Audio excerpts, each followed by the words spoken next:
बस बस बस बस बस और का चाही इनका के जा फिल्म से तो हतिए गलू। अब का चाहत तारू कि दूगो स्टेजो मिलत उहो हमरा ना मिलो। खैबू कहाँ बाबा जी के थुल्लू तई रही है 5 लाख में आवेली अक्षरा सिंह जवन की कमरिया पत्रे पत्रे का दू इंकर ह। अक्षरा सिंह सर्च कर काहे ओरिजिनल जकर ह पत्रे पत्रे सर्च कैला पागल पवन सिंह के काहे गाँठ फाटा था पवन सिंह के गाना सुने में। ये भोसरी वाली के कभी मत बुलाना आप लोग।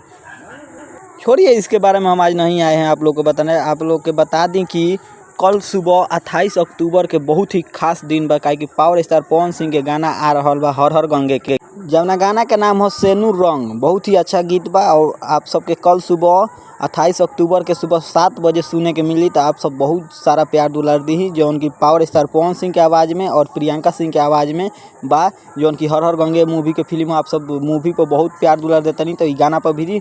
और आप सबको बता दी एक खास बात और ही एक पवन सिंह के जौन की शूटिंग कंप्लीट हो गल बा। एगो पोस्ट देख ली केकरा संगे आवे वाला बा बहुत ही जल्द आई।